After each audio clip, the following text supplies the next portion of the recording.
Now I know what I said, people. I know what I said because I was definitely there when I said it, and I want to say I said this last week when I did the Walking Dead commentary for Friday, but I'm really leaning towards the fact that I mentioned this when I did the Green Inferno commentary. Now, I think it was easily my second time watching that movie, and so much shit caught me off guard. I forgot how crazy that movie was that I told myself and I told y'all, let's do something more lighthearted next week. Let's not do cannibalism. We've done Tales from the Crypt, What's Cooking. We've done The Green Inferno. We've done The Walking Dead. What was it? Season 5, Episode 3, Four Walls and a Roof, I believe that episode was called. Cannibalism all over the fucking board, man. And it wasn't until, we started getting into things like that, the way those scenes planned out or panned out, watching people get eaten. Um, I told myself, I was like, this is a little overwhelming for a theme for, November, man. We got to get some holiday cheer up in here or something like that. But I slipped up, and here we are, people. You know why I did that? Because I did a thing last night, and I went back and watched Land of the Dead. Now, I don't know how everybody out there feels about Land of the Dead. I was very excited. I was excited for Land of the Dead ever since it was in development back in the day, man. When it was going through development hell, when the script was called Dead Reckoning, and pieces of the script were being leaked online and things like that. That's back when leaks were very new to the internet, man. They're all over the place now, but back in the day, man, I remember getting a little piece of that, the character descriptions for Land Dead Reckoning before it was Land of the Dead. I was like, oh shit, like this is George A. Romero's, this is his vision, man. This is a lot of the shit that he wanted to have in his last movie, but budgetary constraints and things like that, so he wasn't able to really do the zombie apocalypse the way that he wanted to after doing two whole movies. So he was reduced to you know I don't even want to say reduced to, because I feel like what he was able to pull off, him and Tom Savini with Day of the Dead, I like it a lot better than what was originally planned in the script. But I say all that to say this, man. Land of the Dead, I've got so many problems with that movie, man. I got a lot of love for Land of the Dead, but there's so, like, the problems are just so in your face that it's hard to get through a commentary of that without just every other scene talking about some shit that I don't like about it. Um, so I say all that to say this. We haven't done Day of the Dead before. We've done Night of the Living Dead, 1968. We've done commentary for Night of the Living Dead 1990. We've done commentary for the original Dawn of the Dead 1978. We just recently, last month, I believe, did commentary for Dawn of the Dead 2004. I was just talking about, obviously this commentary is going to come out today, but the Rebel Moon trailer is probably going to come out either Tuesday or Thursday. I was just talking about Zack Snyder and that Dawn of the Dead remake. But anyway, people, being as though we've done those two from the two movies prior, we've done the original and the remakes. I wanted to do Land of the Dead, but I can't skip over this one. I cannot skip over this one, man, because this is a movie that, as the years went on, I definitely learned to appreciate more than ever. And I feel like now I definitely see its full potential. I felt this way probably for like the last 10 years or so as far as this movie goes, man. But I remember when it came out, there was a part of me that was definitely disappointed because Night of the Living Dead is what it is. It set the stage for the rest of these films and a lot of other films that came after it. Damn near every zombie film that came after it. But it was what it was. That tone was there, and then Dawn of the Dead just went straight Grand Theft Zombie. You've got so many places to run, so many places to hide, so many things to do, so much fun to be had in more than a couple parts of that movie. And then Day of the Dead comes in, 1985, and they knock us pretty much, like, quite literally back to ground zero, because this takes place in an underground missile silo, like this bunker type of thing that these survivors are holed up in, and the tone is very dark. This movie is very just relentless and heartless, man. This movie has almost no there are certain heavy emotional moments, but as far as the emotional moments and the emotional attachments I had to the characters and certain sequences in Dawn of the Dead, I don't really have that here with these characters, man. This movie is mean as shit, and it knows it. The characters know it. George A. Romero, God rest his soul, he knew it when he was writing and directing this movie. The cast members knew it. They knew exactly what type of characters they were playing, and it kind of takes away from the fact that, I mean, you've got characters you want to root for, but it's not, you know. I always have trouble explaining this, man, because I don't want to come off as a hater. George A. Romero is my favorite writer and director of all time, man. But, I've said this before, man. There's something about his movies. As the movies go along, after Dawn of the Dead, I lose the emotional attachment to the characters more and more and more. It's so much so to the point where when I get to Survival of the Dead, I'm rooting for the zombies wholeheartedly, and I don't even like all the zombies in that movie, to be honest, man. But I don't know. It's just something. I don't know if it's just because he put so much into the core four and Dawn of the Dead that he couldn't really spread that around amongst maybe 3 or 4 characters in this one. But it just, the emotional attachment doesn't work. Now I do like that the social commentary in this original Day of the Dead movie is very much still there, man. It is still post-apocalyptic world, but I love that it is now focused on what would happen if it's just science versus military, with a couple civilians caught in the mix. And it does not end well, because obviously military is going to think that they are in charge. You've got a tyrant of a fucking villain here, man. I think she calls him a tyrant at some point in this movie. I don't remember. We'll see it as the movie goes along. There's little bits in dialogue in here that I'll probably will be like, oh, I didn't even realize they said that. But all in all, man, I'm not going to sit up here and have a long, drawn out ass intro like I don't enjoy this movie, man. I love this fucking movie. I think this movie, out of all the movies in George A. Romero's Dead Saga, this has the best zombie effects and gore effects, hands fucking down. These are some of the best gore and zombie effects in any zombie movie, probably top 5 if I'm gonna keep it all the way a beam with y'all, man. I think George A. Romero, he everything that he did here was intentional. Now I think the only thing he didn't get a chance to do, like I said, I don't know if it was budgetary constraints or what, but he wanted to have like a above ground battle with the humans and the zombies. I'm glad that did not happen here. I feel like it doesn't really fit.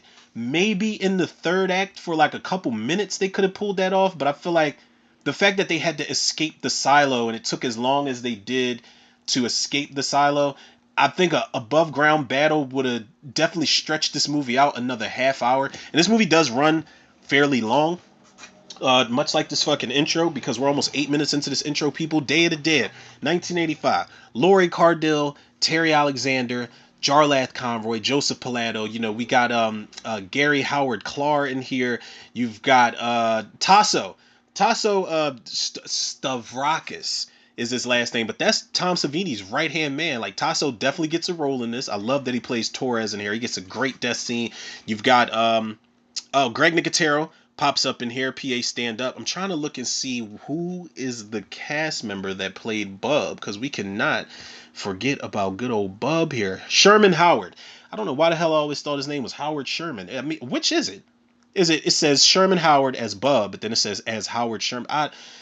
Listen, shout out to Sherman, the Shermanator. That's what we're gonna call him here, man. And shout out to Richard Liberty, who played Dr. Logan. Now, I am gonna give as the movie goes along and I'm able to, check and see, I'm going to give out the rest in peace shout outs, because there's a lot of cast members, a couple cast members here that are no longer with us, man. But hopefully we can do them a good service with this commentary here, people. There's some little tidbit facts I want to mention, but I just want to get this shit started. Now, here's the thing, people. There was an option here. There was an option to do this commentary on Tubi.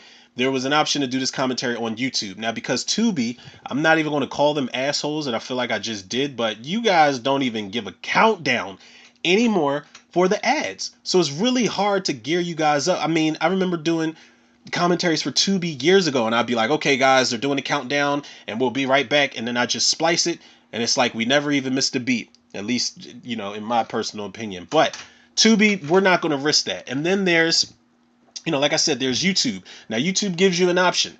You can watch Day of the Dead free with the ads. The ads don't have a countdown from what I know. I don't think they do. So what we're going to do here, we're going to shout out this YouTube channel, Scary Movies. Is it Scary Space Movies, capital S, capital M? Shout out to them, man. They uploaded this gem 2 years ago, and it is the full theatrical cut of Day of the Dead, man. Big shout out to him. That's the way we're gonna go. And I hope there are no if an ad pops up on this motherfucker right here, man, I'm gonna be so pissed off. But people, it is the theatrical run for the original Day of the Dead, just in case y'all are tuning in. And y'all know, if y'all are tuning in with me, y'all are the true Tutor Reviews MVPs. So with that being said, people, took us 10 minutes to get into this shit. Let's jump into this commentary for, what did we call this?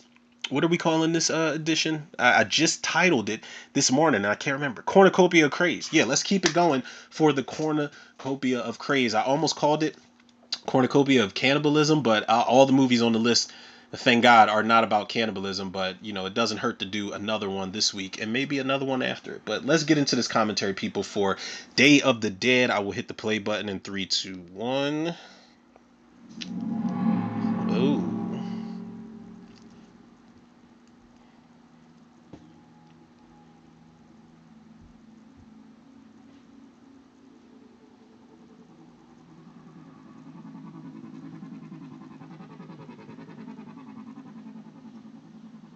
Lori Cardell. I had seen some pretty shitty news on her page, man. She was doing a video where she was talking about the George A. Romero Foundation and donating the money. All things in good faith and out of respect for the GOAT.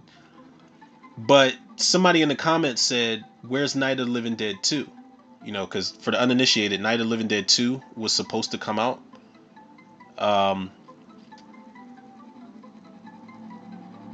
Give me 1 second, people. I wanna give her a chance to get this off her chest.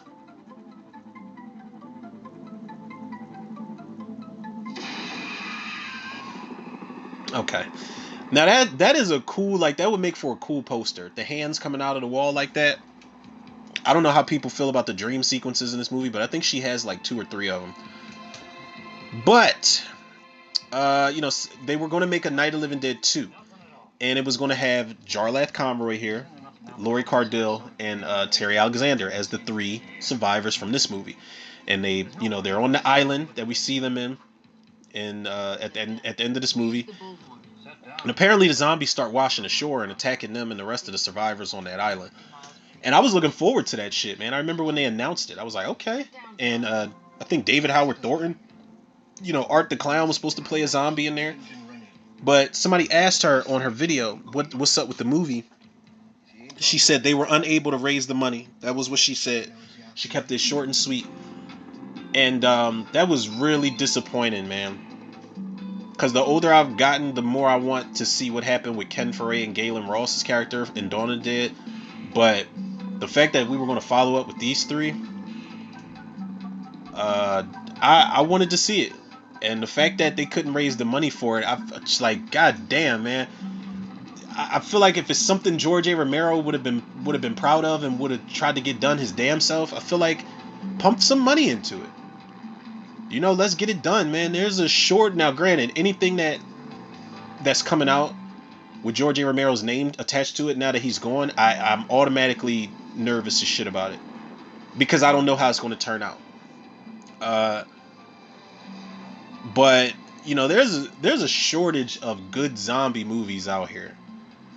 Like, there's so many bad ones, man. I promise you, if you go online or even like on Tubi or something and type in Of the Dead in the search column, just see what you come up with, man. Like Aquarium of the Dead, like even some shit called Zombies, like zoo zombies. Yeah, these are real things out here, man. Flight of the Living Dead, like, which I'm not gonna lie, I took a peek at it. I probably got through like 15 minutes of that shit and turned it off. But it's so many bad zombie movies out here, man. I feel like the ones that really deserve it, that are trying to do something, either a continuation or do something new, creative, and, you know, have some integrity and you know, just something behind it, some type of magic. They don't, you know, they get the shit end of the stick, man, and I hate it.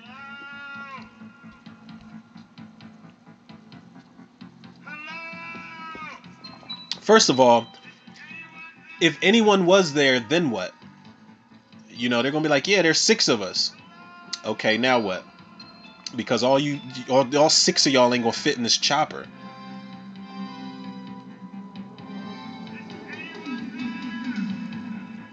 These are great shots, man.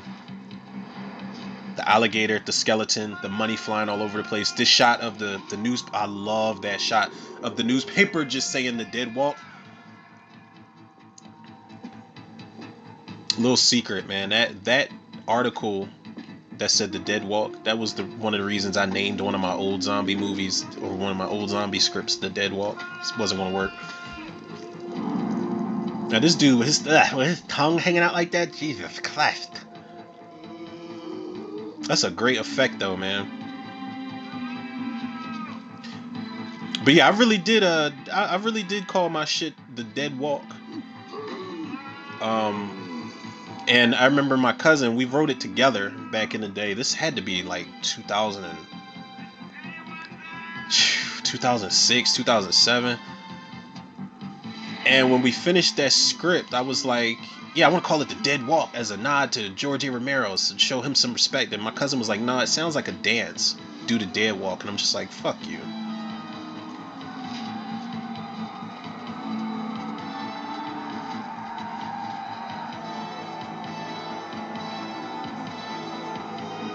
These zombies, I'm not gonna hold y'all. These zombies are scary.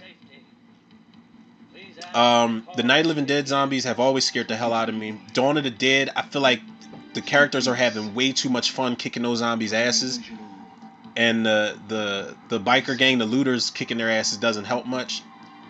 They still put in that work, but the Day of the Dead zombies are definitely scary, and to see them in the darkness in that bunker, that silo. There's some pretty creepy moments in that shit.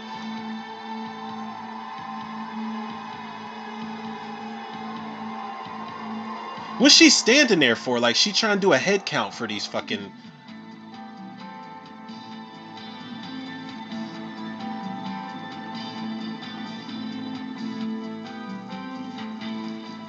Now is that weed that he's watering? Are they growing weed out there?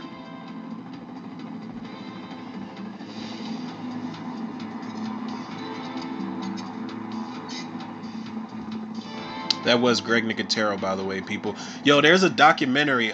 If you guys want to check it out.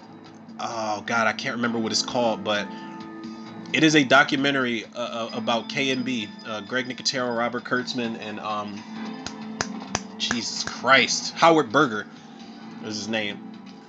And it is one of the best documentaries I've ever laid eyes on, because I've always wondered how they got their start. And this was kind of like, Greg Nicotero breaking into the world of special effects. But you see his parents are talking about how him and his friends used to make films in the backyard and create special effects and create explosions and shit. I love success stories like that, because I love to see the beginning. What good is it to leave the gas taken? The activity excites them. There are too many of them. There's more and more of them every day. If you get a lot more, come out and shoot some of them. Otherwise, stay inside the building. Stay out of sight. Thankful you live in the suburbs, Johnson. You ought to see how congested the city's getting to be.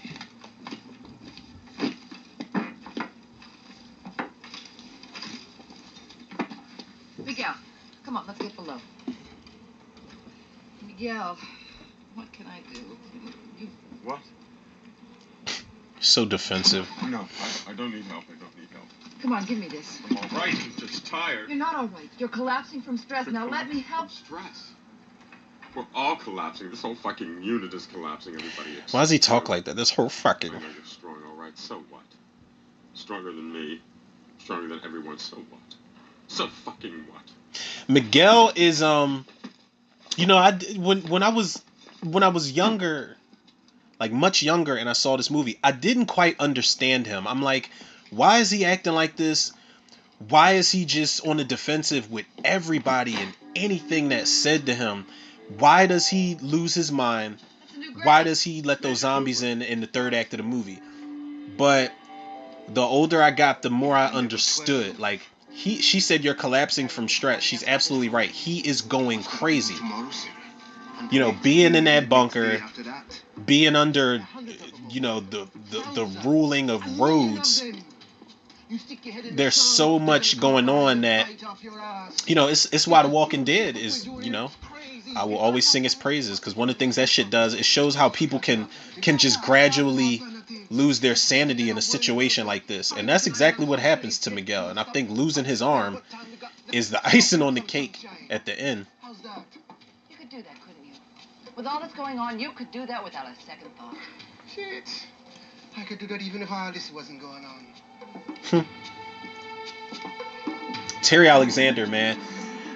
You know, I feel like by law, I'm automatically going to stack him up against Dwayne Jones as Ben, Ken Foray as Peter. Now we got John here, played by Terry Alexander, but I like his character, man. Like his character a lot.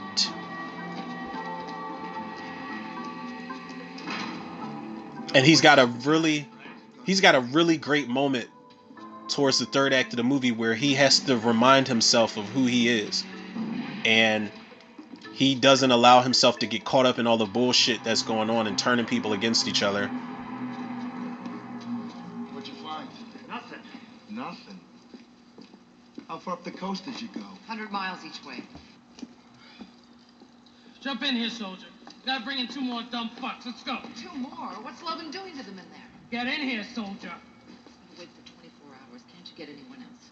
What anyone else? There isn't anyone else. We're it. 2 of you can't go in there alone. It's too dangerous. Christ. I'll go. What's the matter with your friend there? There's nothing the matter. All right, let's go. He almost pulled off without him.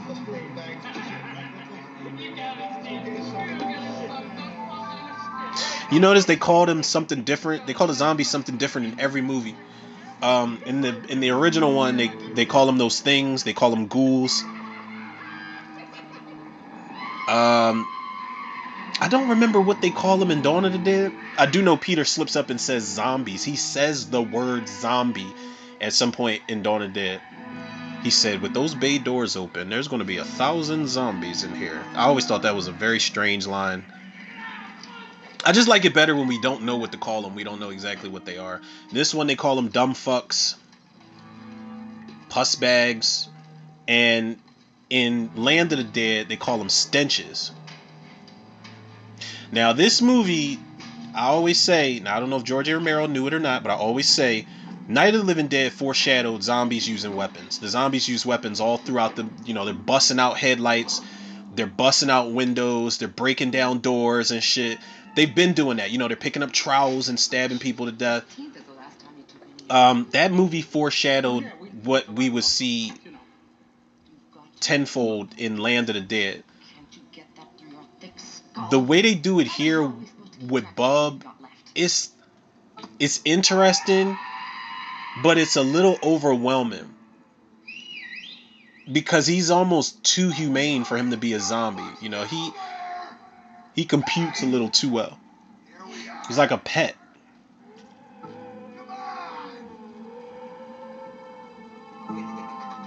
Come on, you dumb fucks. Come on, come on. Come on, you fish brains. What the hell's the matter with you? Scared. Sound like every construction worker in the city. You know what'll happen when Frankenstein gets him. If you're right, Rickles, then they're learning. They're actually learning. Come on! Come and see what I got for you. Come on, you dick faces. Here's a nice one hanging. Come on, come and get it. Come and try to bite it one. Still, whip it out. That'll bring him on. Pause, bro. Biggest piece of meat in the cave. I don't want to excite the lady, though. Not with her boyfriend around. You're incapable of exciting me, Steele, except as an anthropological curiosity. Ooh, what the hell's that mean? He's like, who you calling anthropological? You're a fucking throwback. You've been spending too much time underground, huh?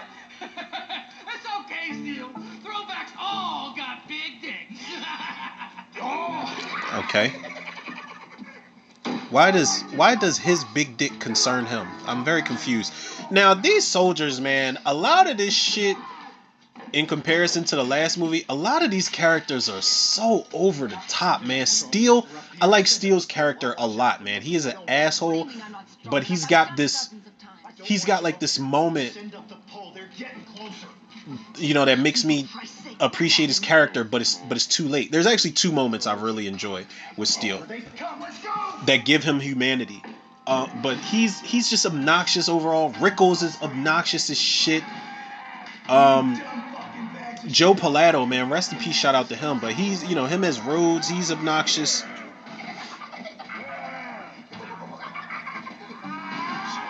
You know, these soldiers are just trigger happy hyenas.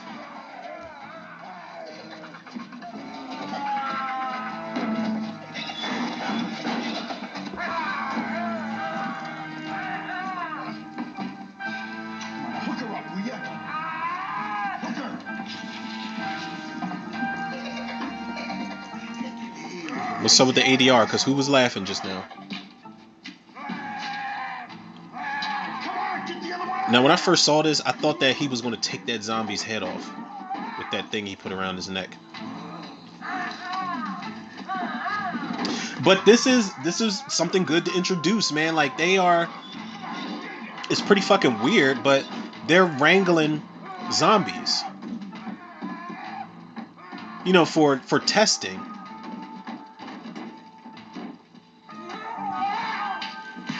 Oh my god, bruh.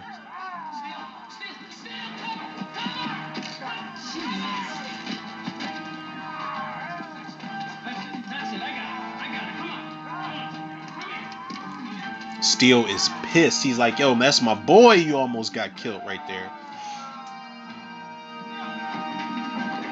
Sick of his shit. You almost killed Rickles. Yeah. You almost fucking killed Rickles. Let him go, Steel. He shouldn't have been up there in the first place. You almost fucking killed Rickles. Stop it! You can tell that zombie was a criminal in a past life because the only thing he's trying to do is snatch his chain off. Let him go! Damn it! Or I'll cut you in half. Damn. Does she even have a clear shot? Now, she's got a pretty good handle on that Uzi at some point in the movie. But I automatically thought, when she cocked that Uzi back, I thought of, like, is she gonna shoot this shit like Jamie Lee Curtis in, what was that, True Lies? Where Jamie Lee Curtis gets a couple rounds off with that Uzi and that shit falls out her hand.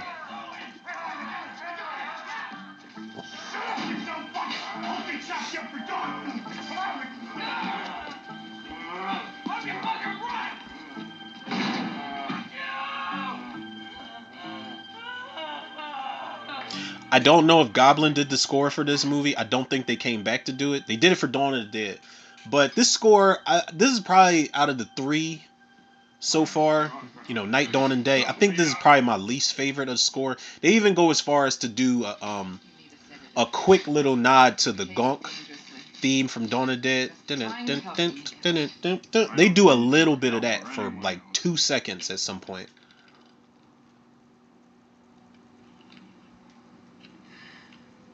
You made me look like an asshole out there. No, you made you look like an asshole. Made me feel like a piece of shit. He just complains about everything. You stay away from me with that, Sarah. Stay away. Oh.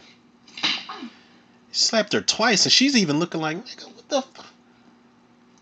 He's like, you make me do this. I'm sorry, baby, I'll do better.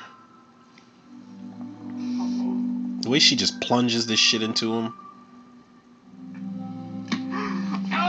He thought he was getting some ass. She just stuck him now. She's like, I'm sorry, baby. You've got to go to sleep now.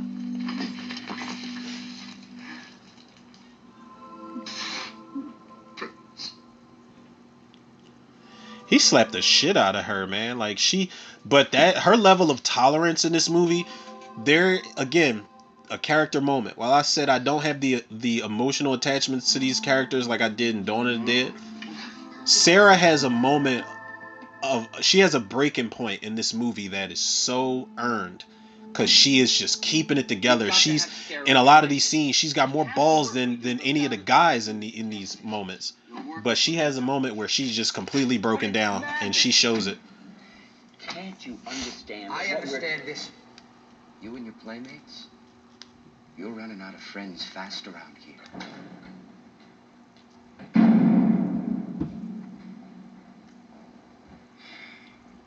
Look, Major Cooper promised Major Cooper is dead.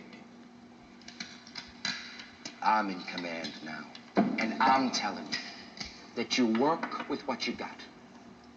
And you better start showing me some results, or you won't have that very much longer. How can we show you results when we don't have the proper working conditions? We're in a desperate Who the fuck put him situation in here. charge?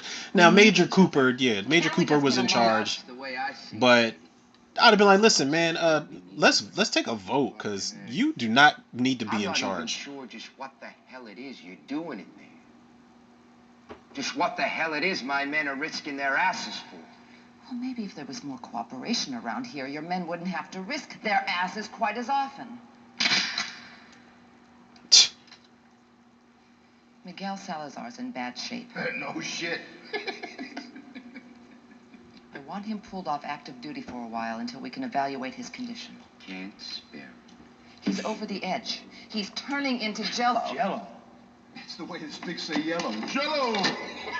Jesus, man. Miguel is seriously disturbed. He's close to the breaking point, and that's dangerous for all of us. I feel like the racism's here. Racism's here. The racism is in Land of the Dead. Well, maybe I should I don't know how much it is in Diary and Survival, but Maybe you're keeping him too busy. it's been a slight thing. I'm not gonna say a theme, but it's been a thing in the Dead saga. I feel like Maybe I should put him in quarantine. it's always interesting that You call it, Captain. we assume that Cooper in the original movie was a racist because he just kept going against the grain, everything Ben said. It's gonna But be a long I way. think that's something us as fans have kind of took and ran with in our head, because I always had to remind myself Ben was never written for whether a white person or a black person. It just so happened that he said Dwayne Jones came in and killed the role. So I think that 1968, the way racial tensions were at the time, to have a black lead that was the alpha male, I guess people automatically assume that him and Cooper didn't get along because it was racism. But Dawn of the Dead is there. Wooly's talking around, talking all types of racial slurs when they're storming the project building. He was a sweetheart next to Rose. And Tom Savini even calls Ken Foray chocolate, man. You better watch yourself. I mean physically watch yourself. But this one, Steele and all of them, the racism's definitely there. Some logic into their heads. Impossible. But I feel like if you are racist in a zombie apocalypse, then you've got some soul searching, and you've got your own demons to fight. Human cognitive functions, apparently the result of decay in the front, parietal, temporal, and occipital lobes. Now I know I was talking a lot, but obviously we've established that Rhodes is an asshole, to say the least, Function over a period of years. and he's not gonna be easy to deal with. Decay would threaten. But I don't get it. I don't understand. Rhodes is too many of them. Now, granted, the majority of the people in that silo are his Brain men. is the engine, sir, the motor that drives them. You don't need But blood flow. I feel like if somebody would have just killed him in his sleep, he'd have been fine. I've severed all the vital organs in this one. There's nothing left of the corpse but This one with this with this open stomach, this is just disgusting. See, it wants me. It wants food, but it has no stomach. It can take no nourishment from what it ingests. It's working on instinct, a deep, dark, primordial instinct. Decomposition occurs first in the frontal lobes, the neocortex, and next in the limbic system, the middle brain. But the core is the last thing to be attacked by the decay. It's the R complex, sir, that central bit of prehistoric jelly that we inherited from the reptiles. Here, I stand into the center. You know, and when attack the zombies outlaws start discreetly. walking the I've earth, removed the it last thing I completely. want to do is find out what makes them tick. I don't care at that point. We just got to get rid of as many as we can and survive. Primitive instincts have been erased. Now I get it. Science, you're gonna have scientists, man, but and this does push the story along because they want to do more with the zombies than just have them on screen doing things. Probably still has powers of deliberation. So that's good on George A. Romero for writing this type of stuff in there, but I just, Dr. Frankenstein's character is just such a lunatic. The way we want it to behave. And all that's required is 15 hours of fancy surgery that only a handful of people are trained to do. I thought we were going to stop work on the neurophysical and concentrate on something more practical. These finds are central to the condition. I will not stop any work that might lead to an answer, let alone on an area that is central to the condition. That one dead zombie in the background. It's halfway hanging off the slab, just like, tired as fuck. Trying to define what's happening instead of looking for what's making it happen. And just slicing up too many specimens. It's extremely dangerous to go up on top and round them up in the wild, where we can't control them. What happened to this one? It was too unruly, I couldn't handle it. Damn. We can still get information from it. Dr. Logan, we are losing the cooperation of the men. I'm not even sure they'll go up top when we run out of the specimens we already have. I'm not sure they won't just try to shut us down completely. Well, I'll show them results. I'll show them results. I'll show them that these creatures can be domesticated even without the surgery. Knowing what they are, we can begin to approach them properly, condition them, control them. We've got to do this, sir. It's our only hope. Whew, man, I just thought of, if y'all can't stand this Dr. Logan Frankenstein, wait till y'all see the motherfucker they casted in the remake. Listen, the remake is not good. Okay, let's just get that out the way. He's helping us more now than he was alive. Mina Savari, who I think is great, man. Nick Cannon. They buried one of the specimens. I don't have nothing against Nick Cannon, man, but him in that movie is just wild. Then Bub is now Bud, who's a vegetarian. So when he turns into a zombie, he doesn't eat humans. Like I'm like, sure, okay, why not? Oh my god, this is ridiculous. Like the way his stomach and shit falls out like that. Ugh. That shit fell out slow. Ugh. That was a great effect, man.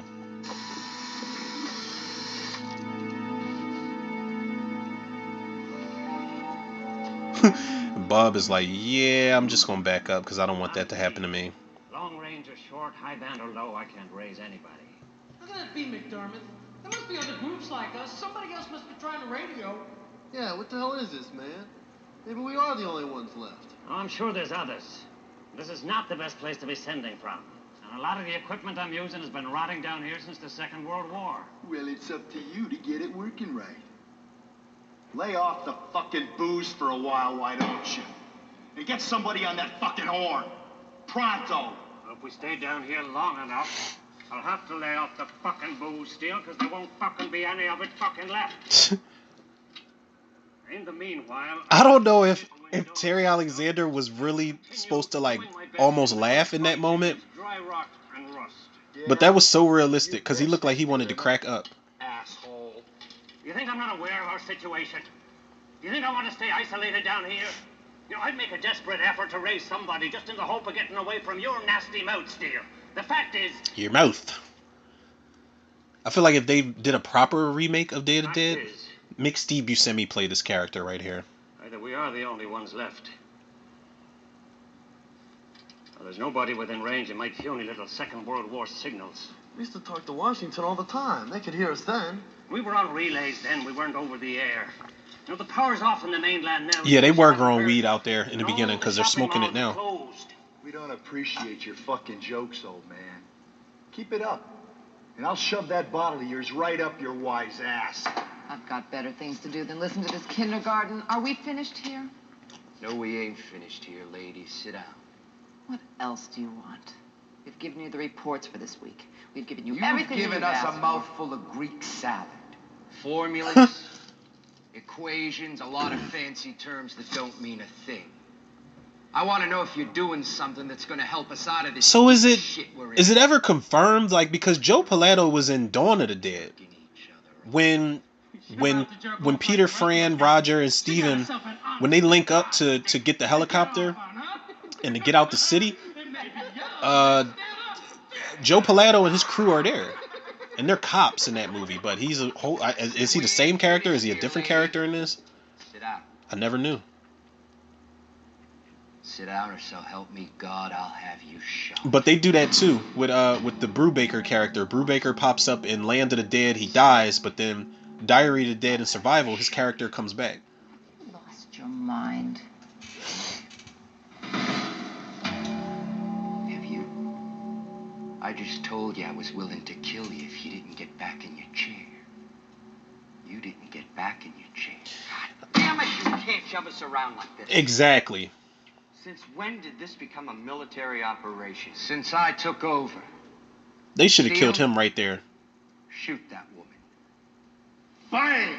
You're game.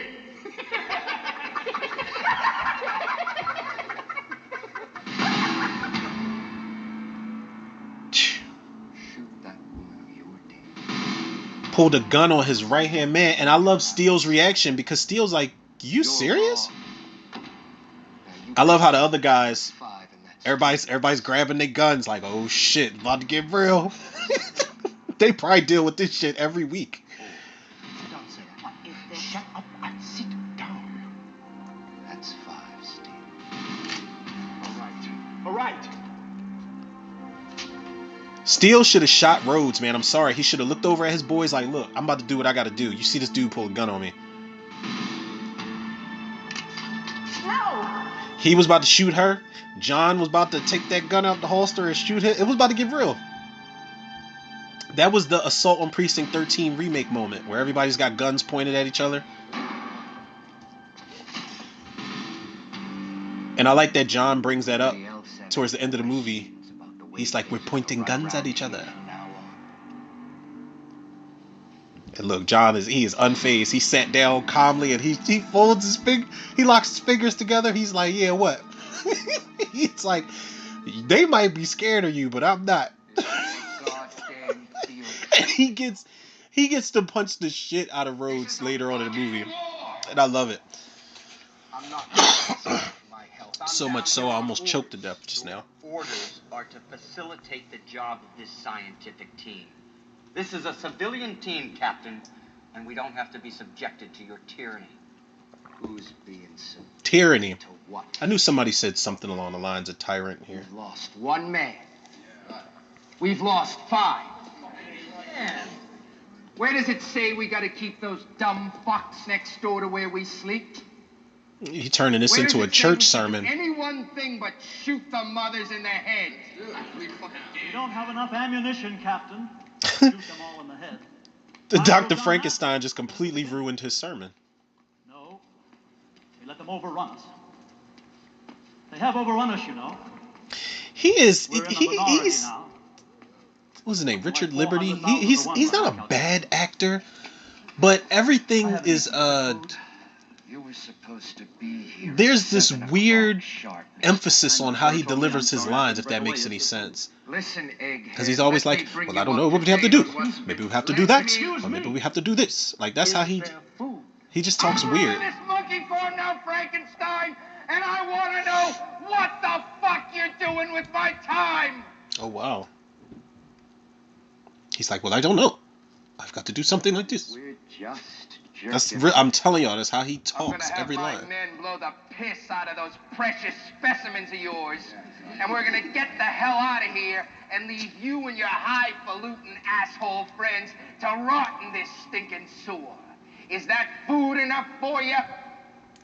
Where will you go, Captain? What will you You do? can destroy my specimens, but what about the millions more that are waiting to greet you outside? Do you really think you can blow the piss out of them? All of them? They The have you in a fact that hopeless situation strategically. you know, I don't know if Dr. Frankenstein. What did you think? You were going to be the fucking, Guess what? the Chris Pratt Guess of the. what, Frankenstein? Unless you can make them behave. Like, did he think he was gonna be the Chris Pratt of the Dead saga? I ain't been paid at all. Hey, paychecks, Neil. All right, shut up. She said I ain't being paid at all. What the hell are you talking about, Frankenstein? I'll be able to show you soon enough. Sarah knows. She's seen the progress I've been making. Isn't that right, Sarah? Sarah's like, huh? Don't put me in this. Yes. There's been some progress. What kind of progress? What are you talking about? Make them behave. What does that mean? It means keeping them from wanting to eat us, for one thing. It means keeping them in check. Rhodes is like, he's not impressed by anything. When are you going to show us something that we can understand? Nothing that they say just gets through to him. I don't think there's any way you can tell how long anything is going to take. It could be months. It could be years before we know exactly what we're dealing with here. Nah, I ain't got that much time with y'all down here. Sarah's research! More esoteric. He's every substitute teacher that, you know, when substitute teachers raise their voice, like, I will wait. It could take a long time, a very long time. She may never find what she's looking for. I'm telling you, if back when I was in school, if I had a teacher, sub or not, like Dr. Frankenstein here, it would definitely make for a funny class. Now you're telling me that you don't have the shit you need? We're running low on ammunition. We're running low on men, for Christ's sake. It was very rushed. This operation was put together in a matter of days. Yeah, well, it can all be taken apart in a matter of minutes, lady. And I'm here to tell you that I'm ready to do that little thing. I'm ready to take the next train out of here. I ask you again, Captain. Where will you go? You have no choices. You'll have to give us the weeks that we've asked for. You have to give us however long it takes. Look, there have to be survivors in Washington. They have more sophisticated shelters than this one. Washington is always the go-to in zombie movies. Who know where we are. With no radio contact, they'll come Get Washington on the horn. Pronto.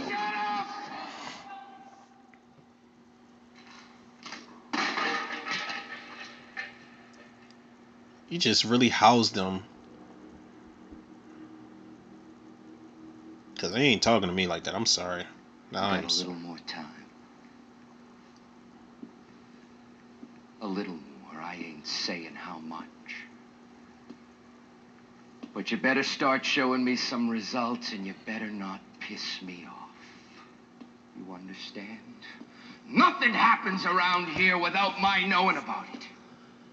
Yawn. And anybody fucks with my command, they get court-martialed. They get executed.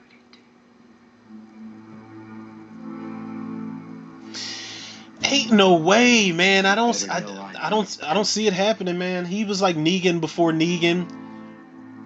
But he's nowhere near as charming as Negan is. Negan's the most charming bad guy ever in the zombie fucking apocalypse, man. But Rhodes, there's no way.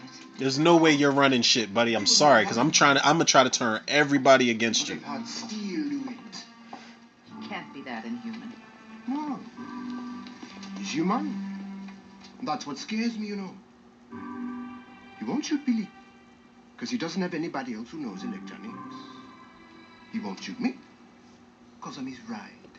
Mm-hmm. He probably won't shoot old Frankenstein, because the old dog can talk him silly. But the rest of you, better start worrying, you know. Real shit. Yo, John, listen, man. Terry Alexander, yo, he is... Maybe if we tried working together, we could ease some of the tensions. We're all pulling in different directions. Well, that's the trouble with the world, Sarah, darling. People got different ideas concerning what they want out of life. He is... Listen, he may not get, you know, super crazy action sequences like Ken Foray got, or even Dwayne Jones for that matter. Dwayne Jones gets to do a lot of physical stuff in that first movie. But I feel like where his character may lack with a lot of the physical acting, he makes up for it with his dialogue, man. He's got, oh my god, this motherfucker's stomach. We had to relive that effect again, and it looked good. But he makes up for that shit with his dialogue, man. He's got some of the best. He has the best moment of dialogue or monologues in general in this whole movie or in zombie movies that I've ever seen. And it's where he's talking about the. Well, we'll get there, but you know he put that shit into perspective for them, man. And it's a harsh reality, but he was keeping it real. He's like, yo, I'm the, I know how to fly the chopper, so he won't kill me. He won't kill, he won't kill Billy. He won't kill the doc. I mean, he was wrong about that shit because we'll see what happens to Frankenstein. But he's like, if y'all aren't useful like this, then y'all should start worrying because y'all are on the chopping block. And you see it later on. Rhodes makes an example out of somebody. Like, I may not kill you, but I'll start killing everybody that you fuck with until you agree to do what I want you to do. But I think it pays to be that type of useful person in a zombie apocalypse.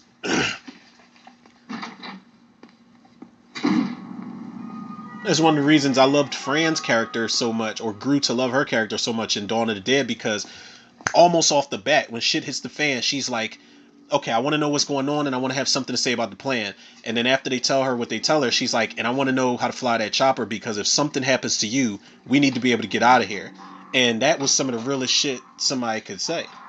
Like, you want to know how to pilot that shit yourself so you don't be caught high and dry. Me personally, I would just lie to Rhodes and be like, yeah, I know how to fly that helicopter, no big deal. I can fly a plane too. I can drive a train, whatever you need.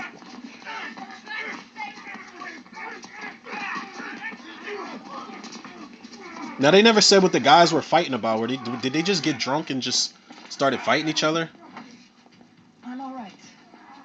Thanks, Bill. I'm all right. Here. Just filled it up. Got a refill as well. No, thanks. I'm all right. Really. It's just brandy. Good for the heart. Shit for the heart, and it eats up your liver. Casualties of war. Haven't had brandy in a long time. Seems like it.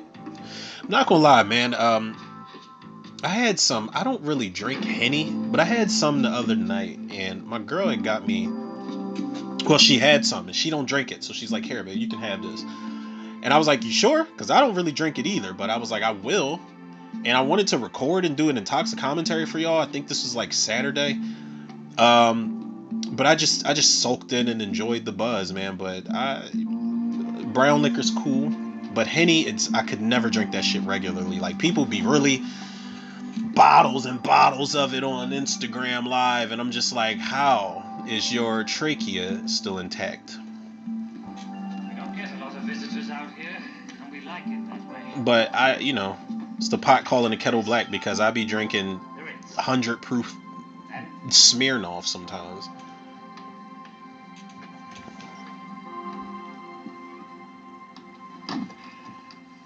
John's probably out the back.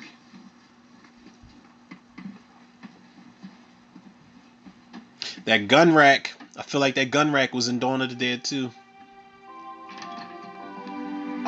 Hey! Well, what do you know? Welcome to civilization, Sarah. Right. Last hold out. Because who the hell wants to stay in those, with those crazed soldiers, man, when you could be kicking it with John and Billy up in here? Like, they've really made something here. It's like, if we're going to be in this silo, if we're going to be in the zombie apocalypse, like, it doesn't mean we have to be uncomfortable in our living quarters. I haven't seen you do anything dangerous since we got here. You're sticking around. That's getting a bit dangerous. I hope you noticed this evening. It's one of the best moments of dialogue in this movie, or the best moment of dialogue in this movie, right here. This is what I was talking about. Not like those other goons in there. You have a sense Of what? Never mind. No, come on, let's talk about it. When I came down here to get drunk, I don't have the energy. Hey, it takes more energy to keep quiet than it does to speak the mind. Go ahead. Let go of what you got now. You were sent down here to do a job. My job is to fly the whirly bird. I've been doing that job just fine. You have the protection of this facility. You eat our food, you drink our water, and you don't lift a finger to help. Neither one of you. Billy's like, shut up and drink this. And poured her even more. He's like, here, yo.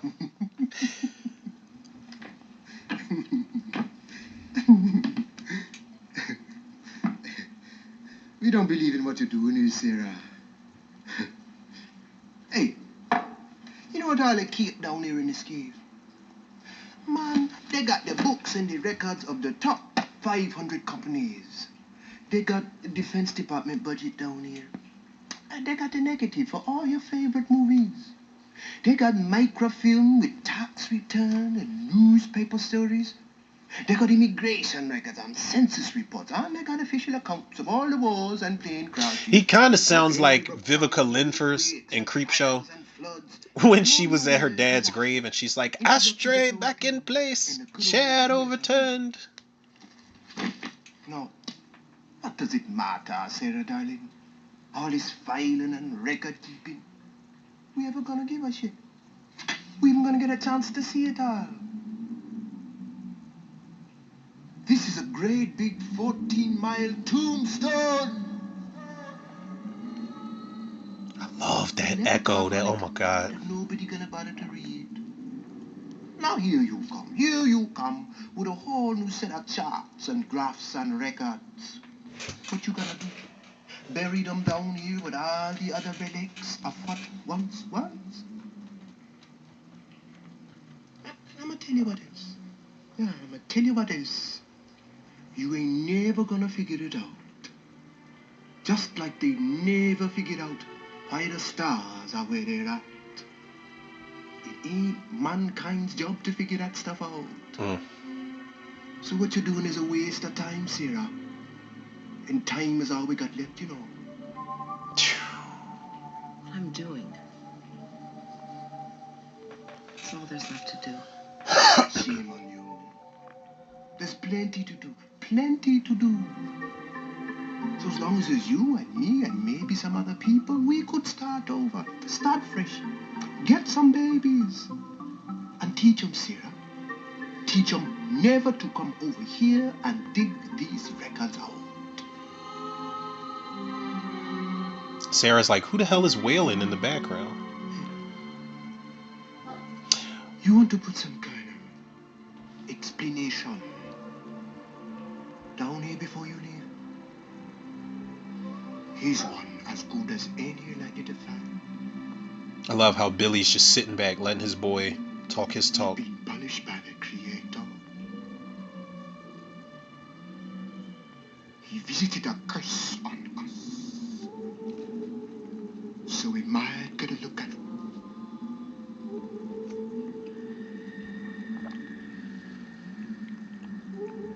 What hell was like. Maybe he didn't want to see us blow ourselves up and put a big hole in his sky.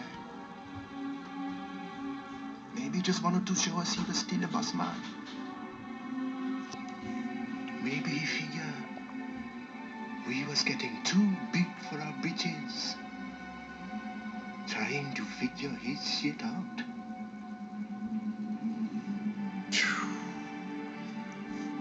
Listen, y'all. That there is the best, not one of, the best moment of dialogue probably in any of the George A. Romero zombie movies. That there, again, let me say this again, man.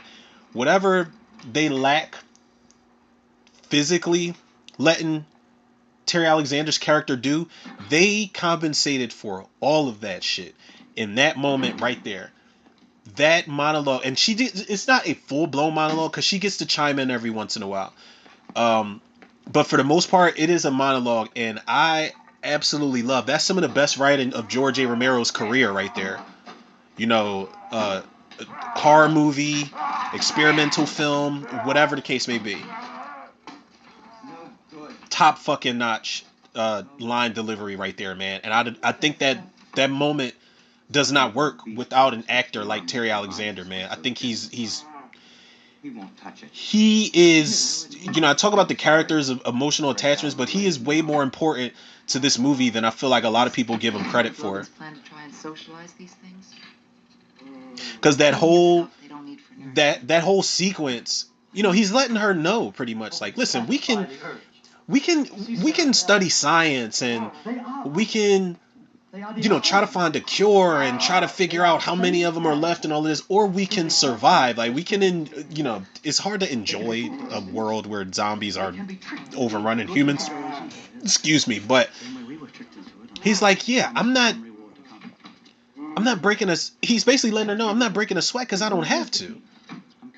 Shit hasn't really hit the fan yet, but he says, stick around, when she's like, I haven't seen either one of you lift a finger. Now, when shit hits the fan, they are very useful. They're not just down there getting drunk and they don't plan on doing anything, but for the time being, they're not gonna break a sweat over Rhodes and them niggas.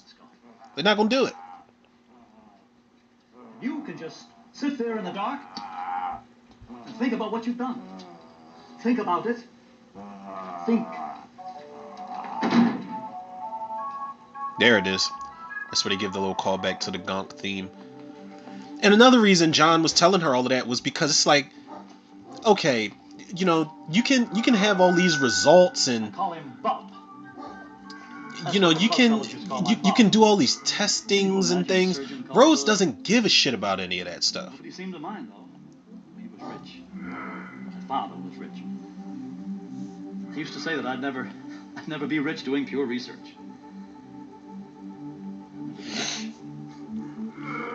Bub's been responding so well lately, I've let him live. Well, is he alive or dead? Well, that's the question these days, isn't it? Well, let's say that I let him continue to exist. Okay, like, we get it. Let's just get on with the presentation, alright? Some nice things for you to play with. You remember them from before. From before. Oh, he's got Salem's Lot. He gave him Salem's Lot. Never read it. Never even seen the movie, man. I think I watched the first 20 minutes of it.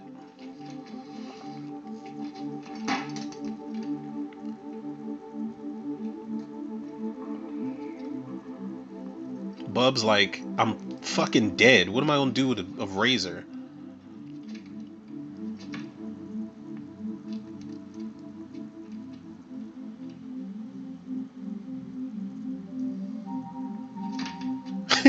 His reflection almost terrified him. He's like, damn, I'm ugly as shit. Ugh, I like that little part though where he definitely cut into his skin with the razor and his skin peels off. Subtle.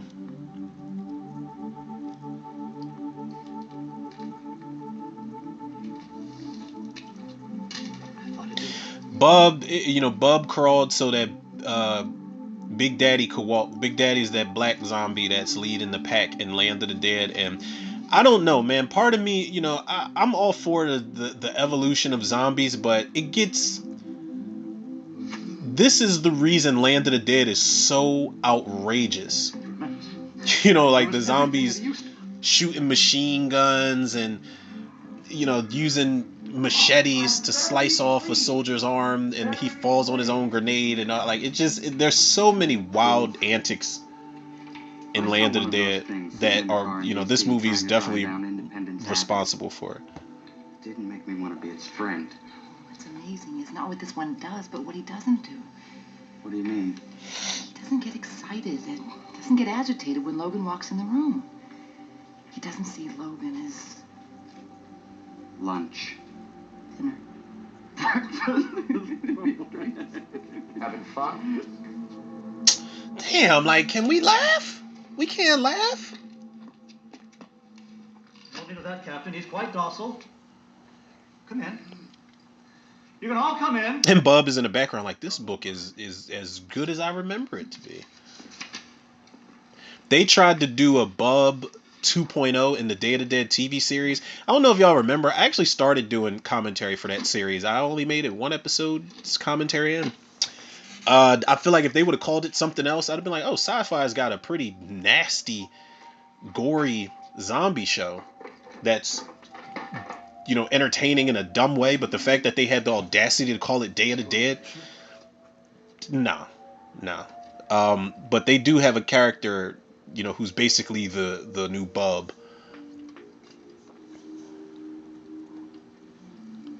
That's right, Bob. Say hello. Come on, Captain, give me a break, will you? Say hello to your Aunt Alicia. Say hello, Aunt Alicia. Hello, Aunt Alicia. Hello.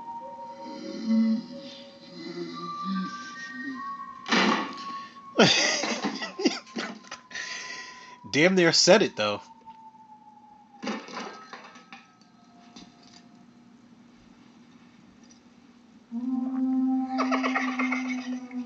Apparently he was in the military. He's looking at Steele like, you think it's funny, huh? You want me to salute that pile of walking pus? Salute my ass. Your ignorance is exceeded only by your charm. How are we going to set an example for them if we behave barbarically ourselves? Take the bullets out, please, and let me have your pistols, sir. And honestly, Rhodes it's not like he's wrong all the time in how he feels about all of this shit. It's just the way he conveys it. Like the way he talks to people, his methods are very extreme. It is tyranny in every sense of the word. But he's not wrong. Like he's like, yo, you want me to teach him tricks? Now you teaching him how to load and shoot guns and shit. Like, what are we doing down here? So I can understand his motivation, but he is Harry Cooper on steroids, man, as far as like the antagonist of these movies.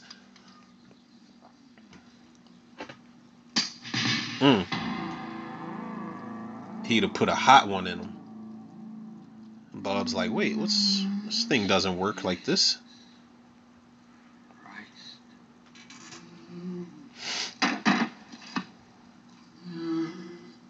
He looked at Logan like, what's up with the gun?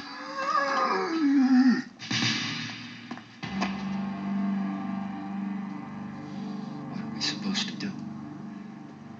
Teach him tricks? Right. I agree with him. What the fuck is wrong with you people? They're dead. They're fucking dead, and you want to teach them tricks? He is so pissed off. He's like, tricks. I don't want him to do anything but drop over. Yes, well, apparently they're not inclined to do that for you, Captain. Is this your progress? Is this the shit that's supposed to knock our socks off? It's the beginning, yes. It's the bare beginning of social behavior. Civilized behavior. Civil behavior is what distinguishes us from the lower forms.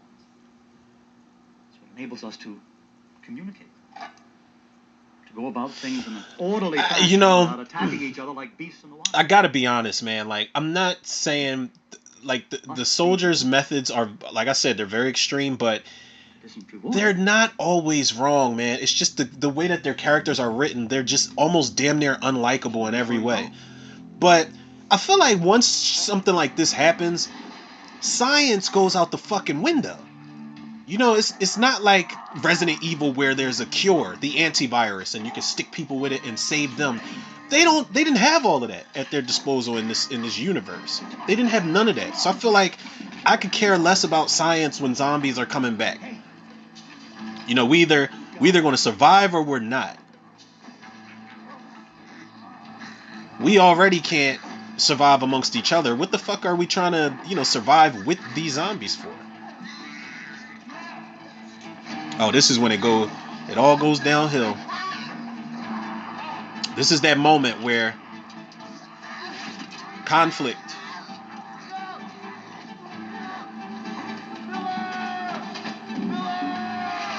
Woo! Ay, ay, ay. 2-for-1 special. Ah! Yeah, you did. What did he think he was, a gladiator? Whew! Oh my god, yo, the bites in this movie are insane, man. And he just took. Oh my god, look at all that neck appliance is crazy, man. Tom Savini, this was peak Tom Savini right here, man. Ooh, the way, oh wait, his neck is bleeding out like that. That looks, it's brutal, but it is a great effect, man.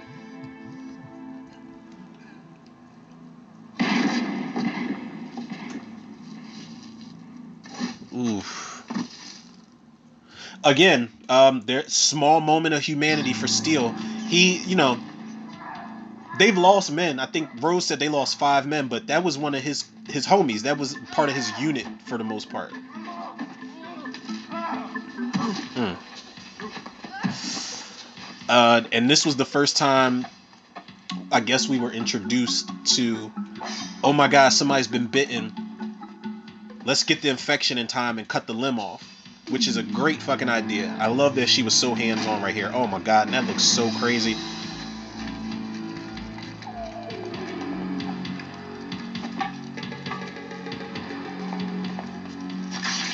Ugh. I need fire.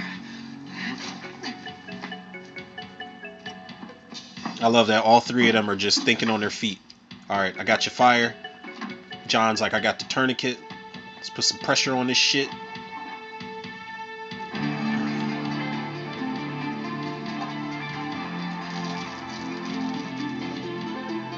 I do like the music in this moment because it is music that makes you feel like, okay, they're about to save him. Woof.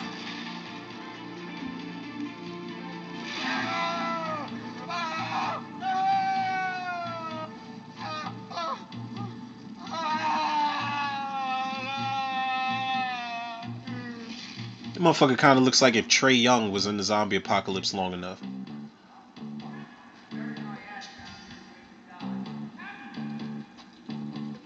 John's like, oh, here they come. Jesus, Mary, and Joseph. He's like, yup, get the scrap.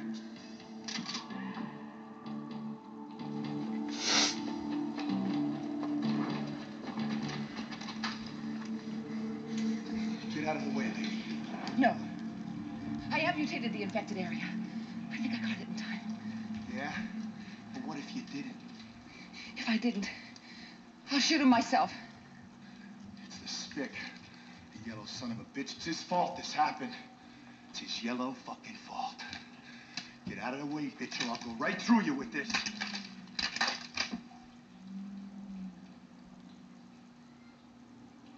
We're getting to make this a habit, man. Pointing guns at each other, you know. Yeah. We just lost 2 men because of this motherfucker. Well, that kind of evens the odds between us then. Yep. Spick's been bit, Captain.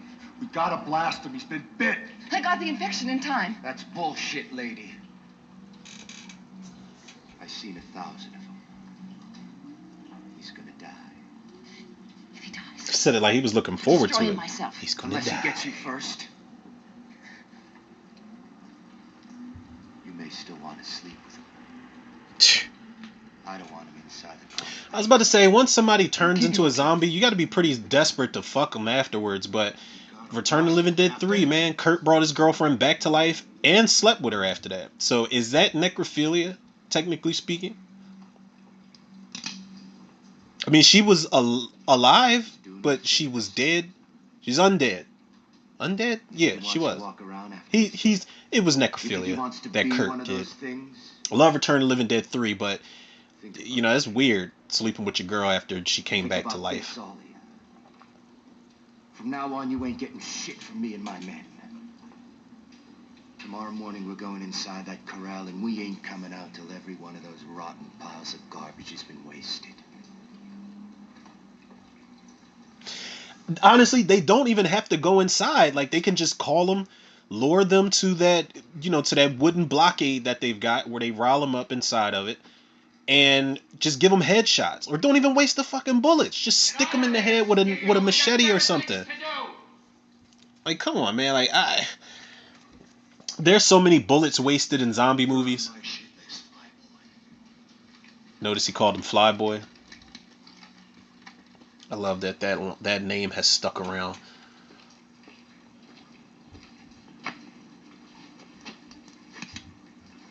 Now this is the divide.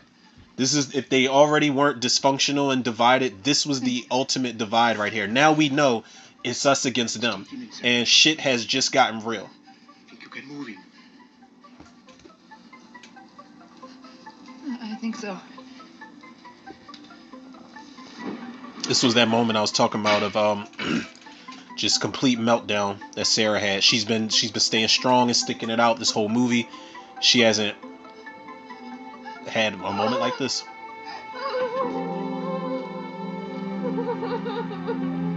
It's all right.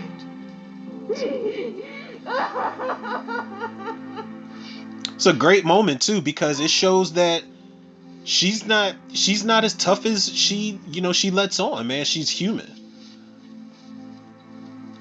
And when it was kind of hypocritical, the fact that she told Miguel, you're collapsing from stress, because I feel like she was doing the same thing but just quietly. But I love that moment, and I love that it was John. She broke down in his arms as opposed to anybody else, because he was basically telling her, like, yo, y'all are down here doing all these, looking through records and doing all of this and that. He's going to need some morphine. I want some other supplies. I'd better go along. I'm sure those boys haven't calmed themselves down yet. I'm sorry I said those things about you. I'm sorry too. Really? Well, what do you know? We are heroes after all. What a relief. See, it was all good. They've really established the trio now. That's why, man, doing this commentary now, people, I'm even more pissed off we are not getting Night of the Living Dead 2 with these characters. You might not make it, you know. I know it. At least we gave him a chance. Yeah, that's true. They didn't just write him off. Oh, he got bit, let's kill him. You guys be careful. You're not back in half an hour. I'm coming up to look for you. They'll leave us alone. Half an hour. He had to double check with his boys. Boys like, yeah, yo, listen, man. Billy and John are like the most underrated duo. They weren't like a Flyboy and not Flyboy, but they weren't like a Roger and Peter from Dawn of the Dead, but they work a hell of a lot better together than Ben and Tom did when they went to get that gas. That was just fucking almost turned into screwball comedy for a second. Has been burning the midnight oils.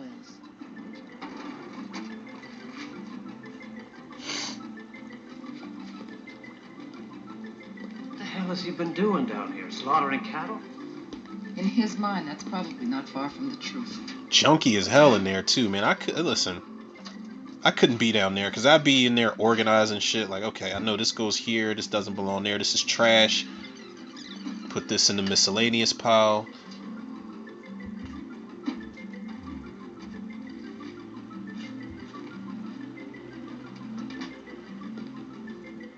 Not father's stocking, it's my stocking. There, I put it away.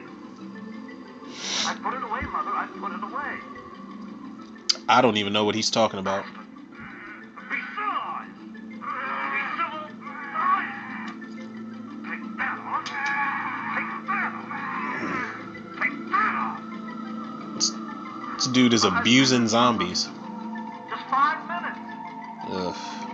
This was crazy. God. Oh my God. Now, I do believe that is Greg Nicotero's character's severed head, but the wiring inside of it, like, come on, Frankenstein, what are you doing? No, Sarah, don't. Just bring out Rhodes and the men. Leave it be. Leave it be. Let's go. Let's get out of here. Had this... I think we should take that helicopter before somebody else does. Yeah.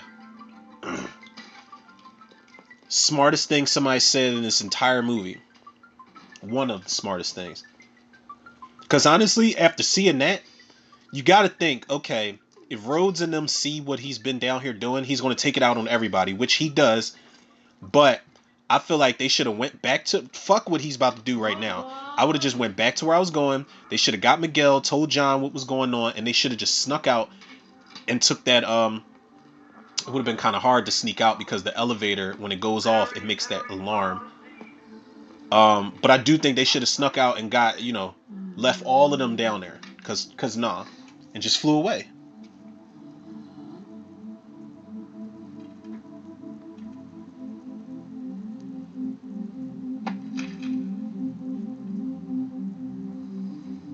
Also, unless I know somebody that can pilot one of those things, flying, I'm afraid of heights. I'm afraid of zombies too, but uh, flying ain't the way to get around in an apocalypse. It's convenient, but when that doesn't work, then what? I'm cool. I'm cool on the ground.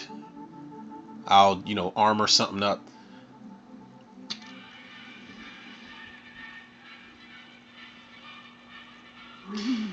I would want something like it's not realistic to just up and find a armor truck like Dead Reckoning and Land of the Dead, but they did have another car with guns on it called the Woody, but it had no top to it.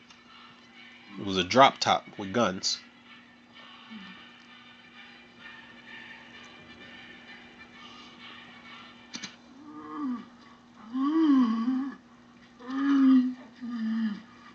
Bub is a very big music fan, apparently. So,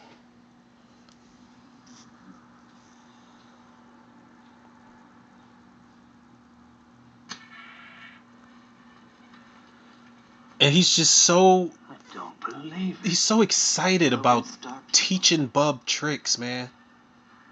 Tomorrow, we can play with these things again.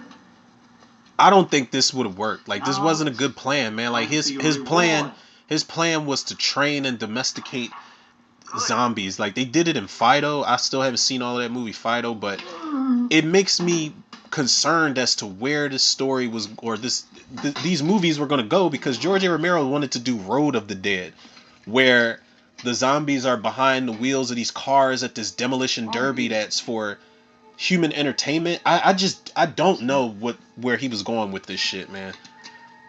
I do know Twilight of the Dead. I'm excited for it. I wasn't a believer, but then I saw what Brad Anderson can do when he directed The Machinist. I think The Machinist is a really well made film.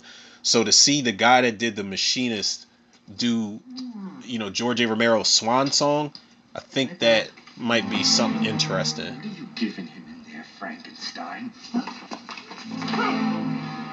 What is it, huh?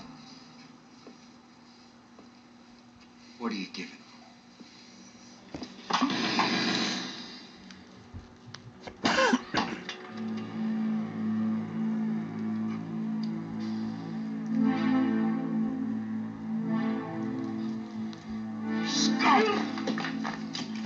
You must listen to me, Captain. You must listen. Listen to this. Whew. Lit his ass on fire. Hold this, Fisher. Torres, get his gun. Take all the guns. All their fucking guns. Look, I'd have been like, I didn't even do nothing. All their guns. Those are my men in there. My men. Those are my men in there. But he's talking to them like, this is why I said he takes it out on everybody. They didn't even do anything. They weren't responsible for that shit.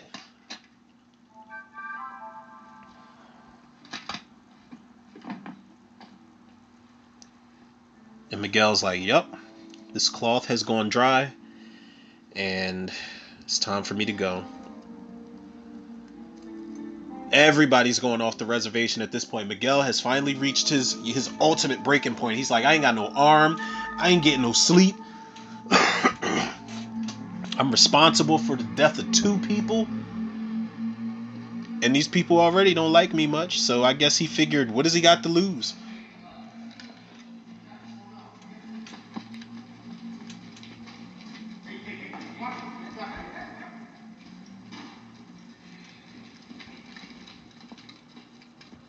Hold it right there, Rhodes.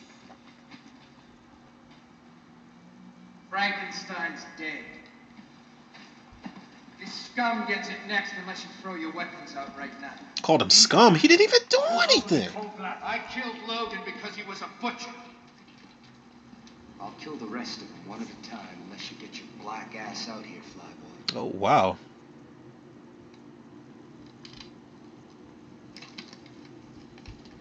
I ain't gonna be too many more black asses, you hear me?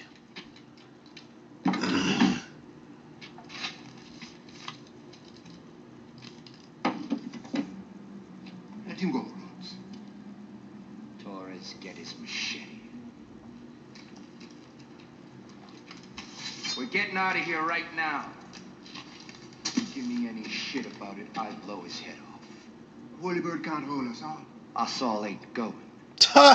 Me, my men, you, that's it. You'll never get me to do that, Rhodes. Damn.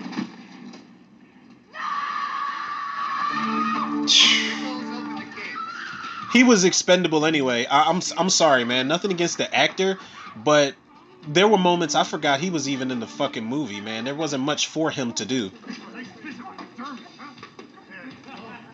But I love how John just never... He could have easily been like, okay, let me save my own ass. But no, those are his friends. He wasn't about to leave them.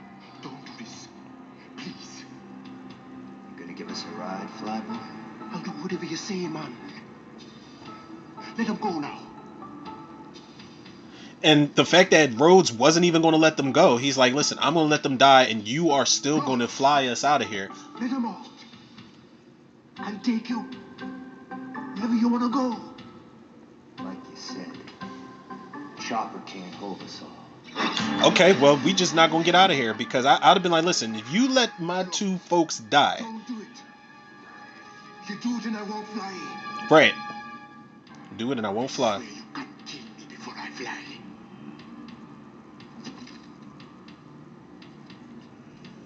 Let him out. That's the deal. I make the deals around here. Not you. Well, I hope you got a, flying helicopters for dummies book somewhere, because I'm just not doing it. And then he's gonna have Steel whoop his ass for a little bit, like knock some sense into his head or whatever he says. Don't shoot him! Yeah, I'm gonna keep cutting up because you can't kill me. They can't kill him because he's the only one that knows how to fly. Steel, kick him around a little bit. Might Nope. knock some sense into that jungle bunny head. You could try, cause I'm a dip and dodge around Steel's big ass. I'm gonna just run around on some you can't get me type shit. Cause they can't kill him. That's it. Run, you fucking lunatics.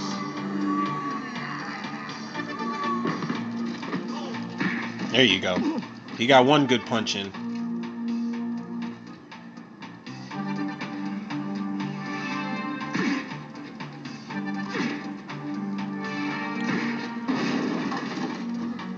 Steel's punches probably hurt, man.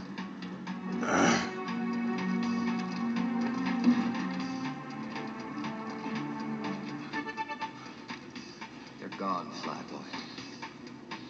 Let's go. Not a chance. And he wasn't folding either. Jesus Christ, that's the elevator. Check it out.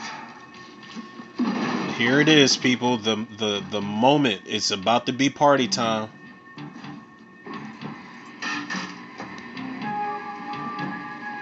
I love the angle how they shot Miguel right there on the elevator, or the elevator, because you don't see his arm behind his back. You just see the severed arm effect, and I think that's really good. Like, Tom Savini's really good at that type of shit. Because there's an effect in Planet Terror where he plays the deputy, and there's a certain way Tom Savini holds his ring finger up to show Michael Biehn it's been bitten off, so you don't see his finger in the tuck. You just see the appliance. Again, that's a part of the genius of Tom Savini effects, man. Rock slide. can't get through. Now this used to scare me a little bit, man. These caverns they're running in with the zombies in it. This is a little wild.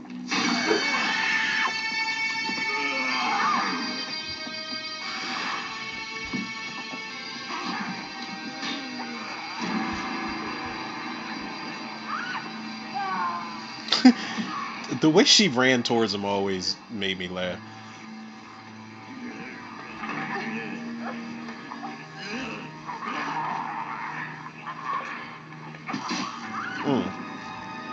Ay, ay, ay, ay, ay, bite down!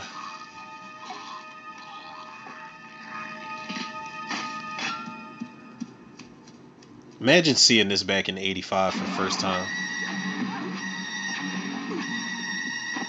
Whew!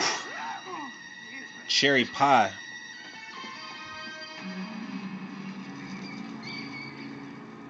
The fact that there's bats in there definitely bothered me. Let's go, Taurus. Get up. There we go. Whew! Yo, he joined both his hands together for that punch. And it must have been a forceful punch because it knocked Rhodes' ass out.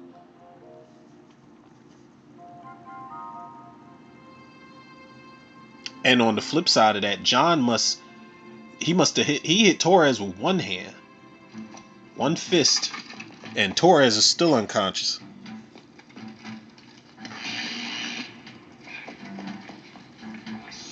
Somebody took this apart. The only other controls up on the platform, the hand box. Jesus. Rickles, we can't get out of here.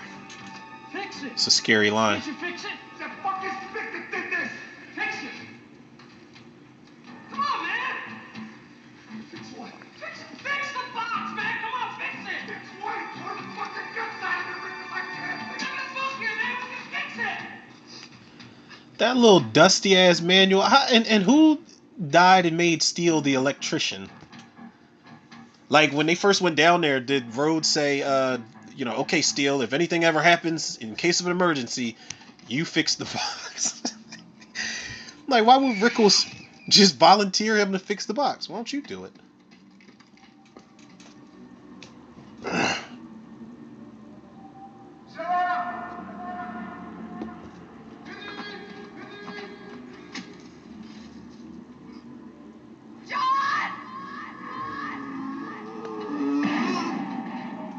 John's aim is immaculate.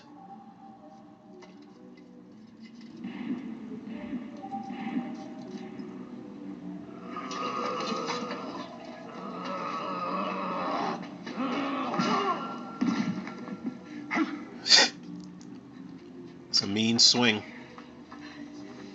Let's keep moving.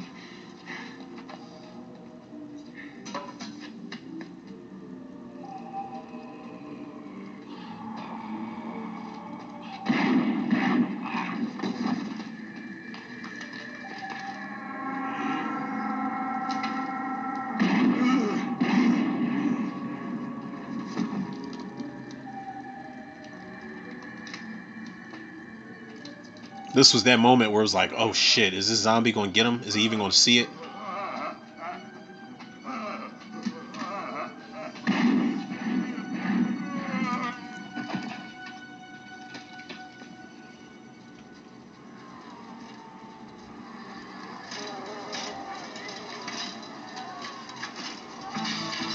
And there we are, people. There we are.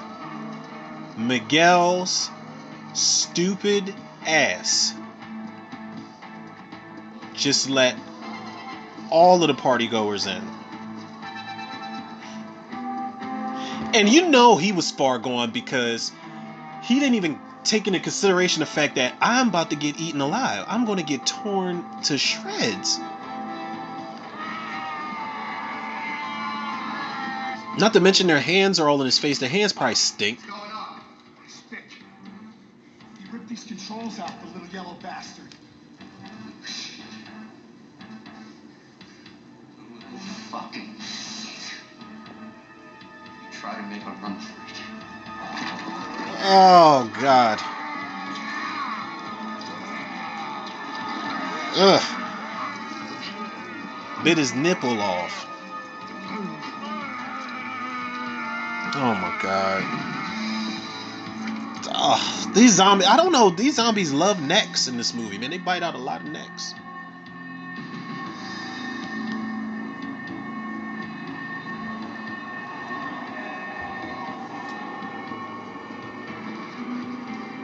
And look at Rhodes.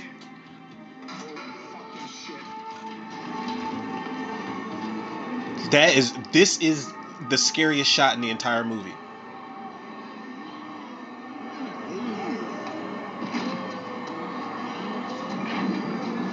Oh my God. It is party time, people. It's breakfast time, actually. Breakfast, brunch. Whatever it is, they gonna have it. And Rhodes, look, he ain't shit. He took off. Left his men. This is one of the reasons why they should have never been under his rule in the first place. Now y'all salty.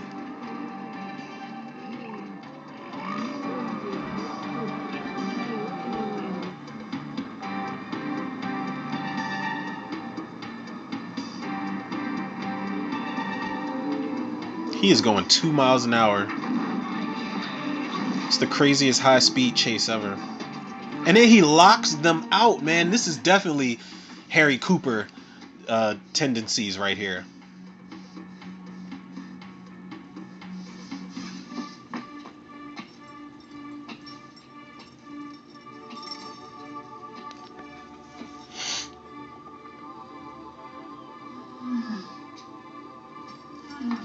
Bub is so happy to see his master. He's showing him the chains, like, look what I did. Oh, you did? And then it was like, okay, like I understand what they're doing with Bub, but this was just too much. I'm not even gonna lie, man. This, like, I don't want to feel bad for any of the zombies. Now, it's bad enough they didn't ask to be zombies. You know, they didn't ask to come back and crave human flesh. But this, you know, the music and Bub having a tantrum because he found out Frankenstein is dead. This was just too much. And it plays into what I don't like about Land of the Dead with the Big Daddy character leading the pack of zombies. He's showing more fucking emotion than any of the human characters in that movie. It's crazy, man. Like, it's just some gestures with the smart zombie stuff I just don't like. It's just too much at times. These zombies look great, and I hate that zombie had drool coming out of his mouth.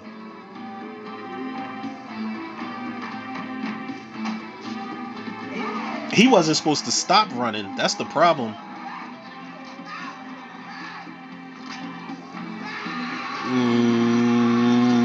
Ooh-wee.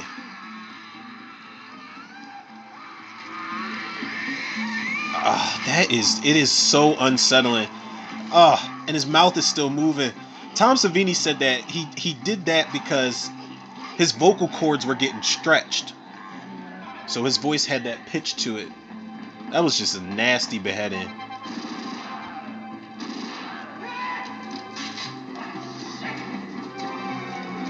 I love that. How Rick was just, every corner he runs into is more zombies. So I love how he just threw the assault rifle down almost in submission.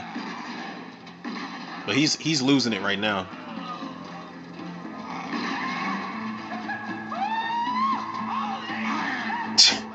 This is like he was at a fucking concert.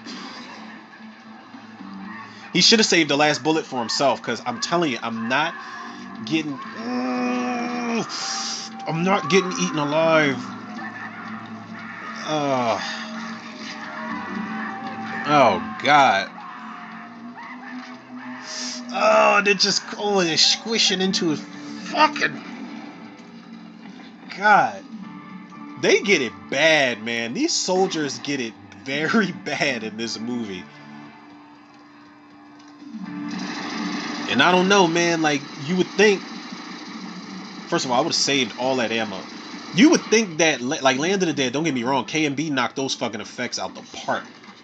But it's something about these effects that are way more effective I don't know if it's the blood. Like, don't get me wrong, there are some gore moments in Land of the Dead. Is one of the reasons why I love the unrated director's cut. There are moments of gore in Land of the Dead that I've never seen in my life. There is a moment where a zombie pulls this dude, like the top of his lip or his jaw, whatever it is he holds on to. He peels his fucking skin backwards over his head, and he's still alive. Greg Nicotero, he pops up at some point in Land of the Dead as a guy who's getting his eye bit out. And then there's a scene where all the zombies are feasting in this one room, and you see somebody get their fucking tongue pulled out. Like, the zombie literally has its fucking hand in this person's mouth and pulls its tongue out to eat it.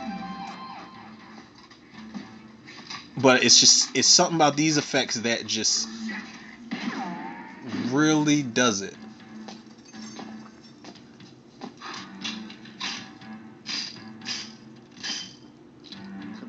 Bub. Man, you bus-brain bag of shit. Why did he even wait to shoot him? Like, you're doing too much talking.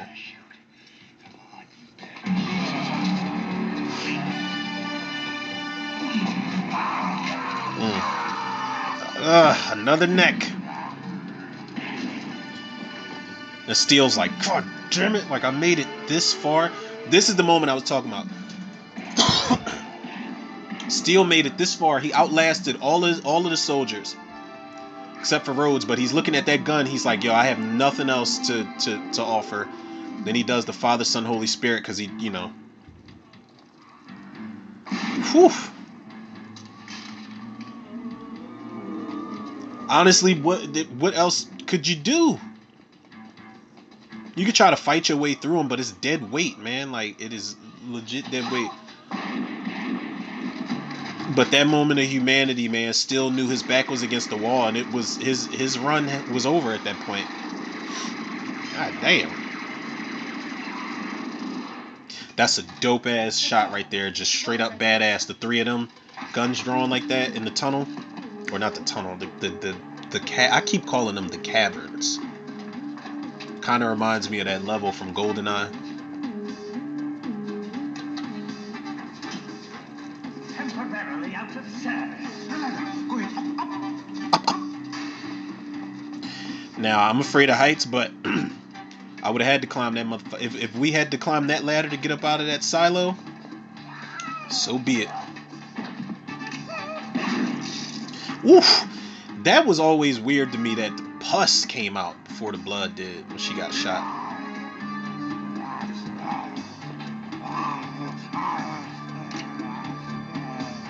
But they did a lot of that pus coming out of wounds. I think they did that in Creepshow, where Ted Danson and Galen Ross come back as zombies and Leslie Nielsen shooting them, and one shot pus comes flying out of the wound. Now, when I first saw this, I thought John was going to give up. I didn't know he was just going to toss the gun. I thought that music kicked in because he was ready to just give up hope.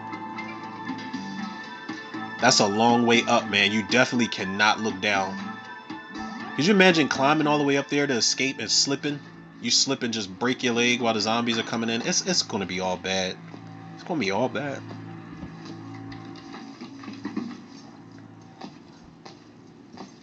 Here we got the showdown everybody was waiting for.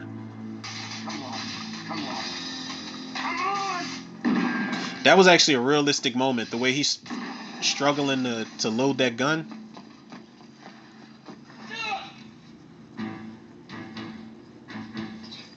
He's like, for one, this hurts. Two, I can't believe I got shot. Three, did I just get shot by a zombie?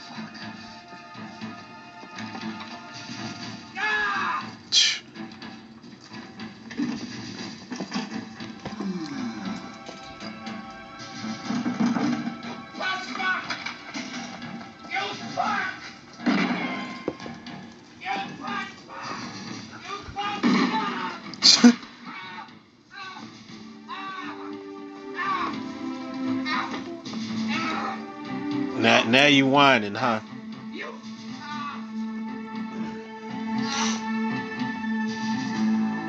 His crippled ass walk that he's about to do, like he's like leaning up against the wall, dragging himself to that door, dragging himself to his doom, yo. This might be arguably the most satisfying death in any zombie movie ever. Yes, this is better than when the guy gets eaten by the zombie tiger in Army of the Dead.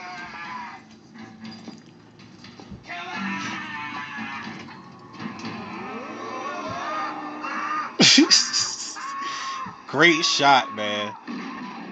Oh, and great shot Bub too.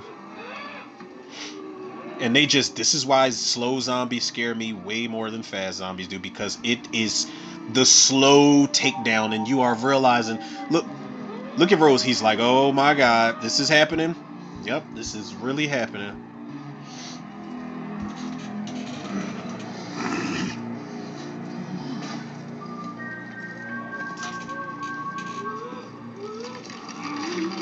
Ooh wee. Ugh. Fuck! You're still alive!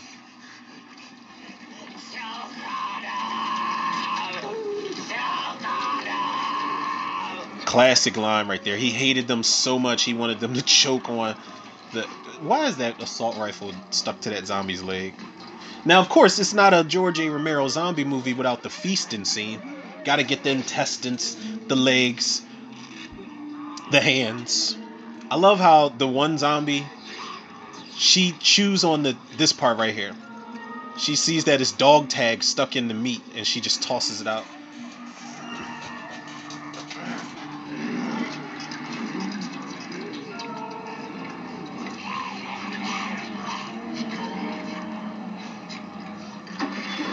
Ugh.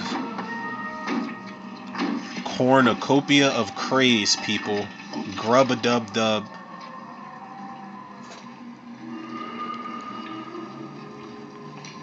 Just feasting down there.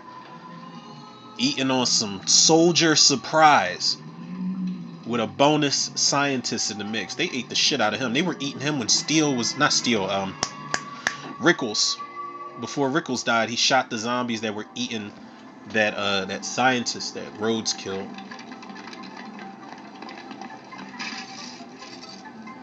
You know what else doesn't make sense about, it just dawned on me, but what else doesn't make sense about the Day of the Dead remake? It takes place at night. It starts in the daytime, but it's all at night. It's one night.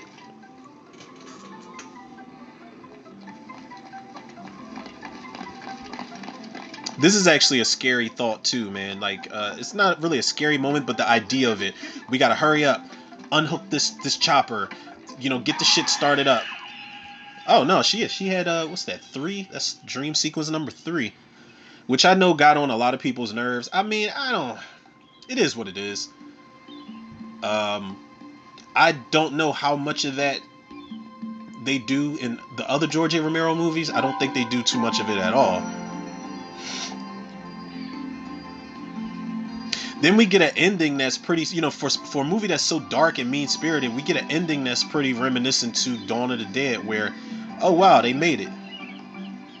And looking at this island, man, oh my god, I would plead to these people, man. Please give them the money they need to make fucking the sequel to this.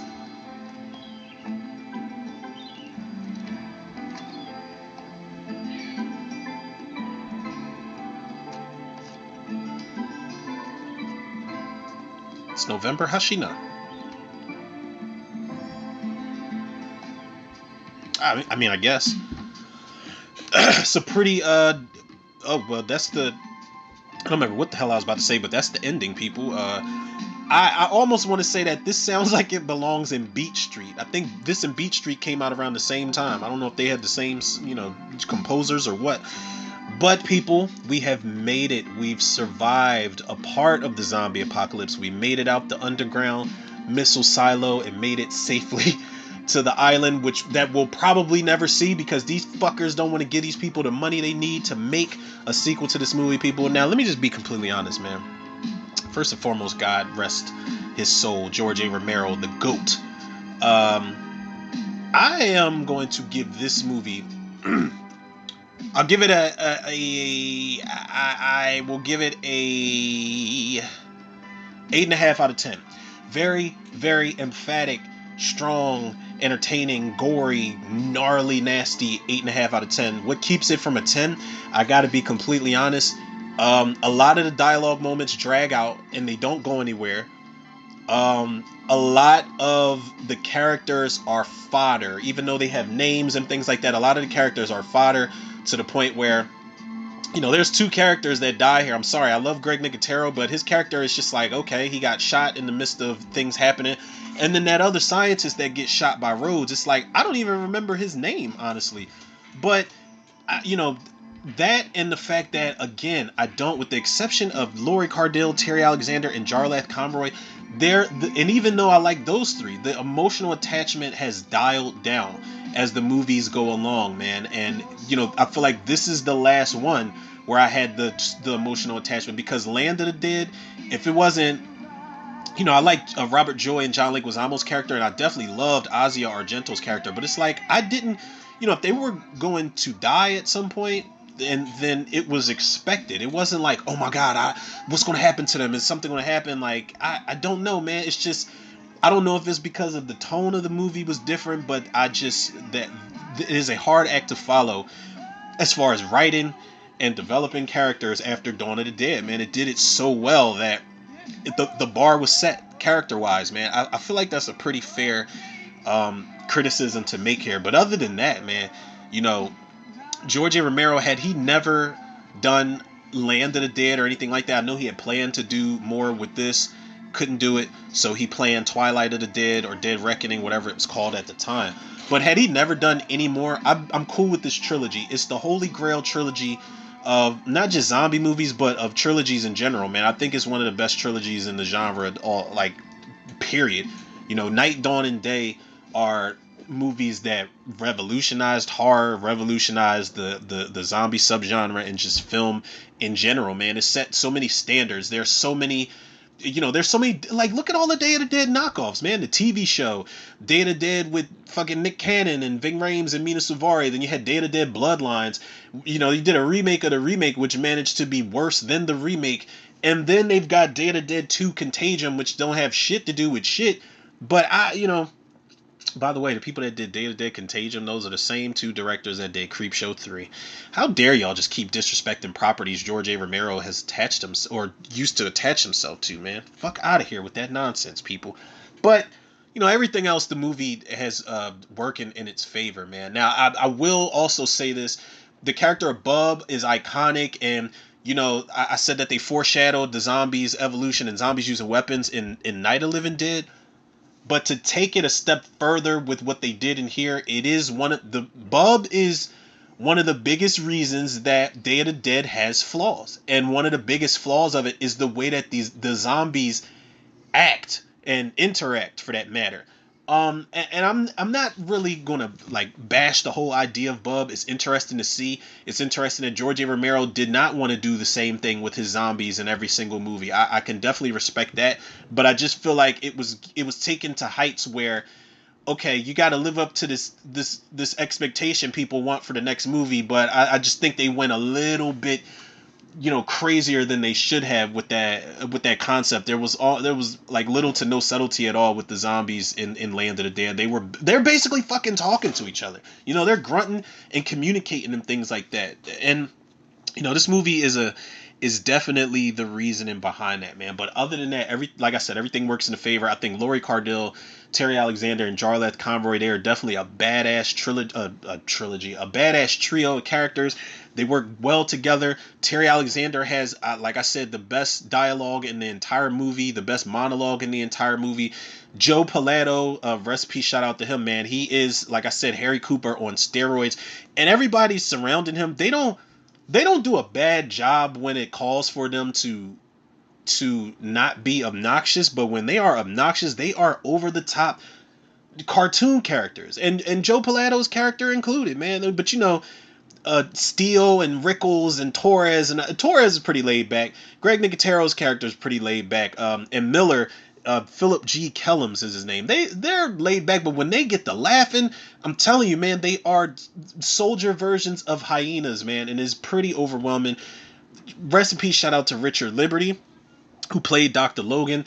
He is, I told you, he's the guy that just, I don't know. He's just like, well, what will you do? And what will you go? Like, it sounds like everything he's doing is almost like he thought he was in the Day of the Dead musical or some shit like that. I don't know. His line delivery is very fucking crazy. It's very weird. Shout out to, Howard Sherman, the Shermanator, who played Bub. And you got to shout out Tom Savini on these, on these effects, man. These are, like I said, these might arguably be the best zombie effects ever in any zombie movie. And for this to have come out in 1985, all of the effects hold up, man. If you watch this today, you are like, okay, some scenes I don't know how they did that. This scene I know how they did that. This one still holds up. This one looks great. All the zombie effects and the gore, fan fucking tastic.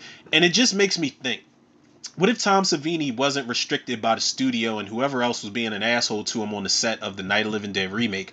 Do y'all prefer the remake of Night of the Living Dead to be tame as it is, or would y'all have wanted, Tom Savini to be able to do his bloody, gory masterpiece the way he did in this movie? Because there is a unrated cut of Night of the Living Dead. I don't know if it's a full work print version out there, but you can see some of the effects that were cut out of the movie during production. And there's a documentary where Tom Savini is talking about all of those effects, man. I feel like if Tom Savini was able to do these effects with no restrictions in all of the movies that he was a part of, then it definitely would have been a good gory time, people. But yeah, rest in peace, shout out to the GOAT again, George A. Romero. We survived it, people. 8.5 out of 10. Strong 8.5 out of 10, man. I'm almost assume that by the time I get to Land of the Dead, damn, now I want to do Land of the Dead this week. Do I want to do it? I don't know, people. Let me not cloud my mind, because I've already been talking y'all's heads off, clouding y'all minds for almost 2 hours now. This was a long ass commentary, people, but y'all already know where to go. And if y'all don't, y'all can follow the podcast on Spotify, iTunes, Google Podcasts, Apple Podcasts, Overcast, Pocket Cast, Breaker, Radio Public, Podbean, and Podcast Addict. Shout out to Spotify for podcasters. Follow me on Facebook, Instagram, and TikTok, Romero Tutor. Shout out to the Facebook movie group, the Cinemaniacs. And last but certainly not least, shout out to the Tutor reviewers, the listeners, the lovers, the supporters out there. I am not gonna lie, man. I am so tempted. You know what? I'm not gonna do that. I'm gonna tell y'all why I'm not gonna do Land of the Dead. First of all, I already said I hate announcing what I'm gonna do because something always throws me for a loop. But I'm not gonna do Land of the Dead next on Wednesday. I'm gonna tell y'all why, because that means, we've covered Night, Dawn, and Day. That means I have to do Land of the Dead, and then that means for Friday's commentary, I got to cap it off with Diary of the Dead, and I don't know if I'm going to make it. It's not the worst. That goes to Survival of the Dead, but Diary of the Dead is going to be a fucking task to get through, man. Land of the Dead I could deal with. I got John Leguizamo, Asia Argento, Robert Joy, and Dennis Hopper through the majority of his scenes in that movie to get me through it. But I'm telling y'all, man, when Diary comes around, it's not a good movie, man. I'm not trying to talk down on the GOAT right now, but it is just, as the movies went along, it's just like, okay, this is getting it's not as interesting as I would prefer it to be, man. And it's one of the reasons why I'm very curious to see what Brad Anderson is going to do with this Twilight of the Dead movie, man. I want to know what the plot's going to be. I want to know the characters that are involved in this plot. I want to see all of it, man. I want to see all of it, but we'll keep the cannibalistic craze, the cornucopia of craze, as we have called it, people. We'll keep this shit rocking this week, man. Y'all already know the love and support that y'all show me. I show it back to y'all tenfold and then some. So with that being said, people, yours truly, Romero Tutor. Another episode of Tutor Reviews in the can. I'll check y'all on the next one.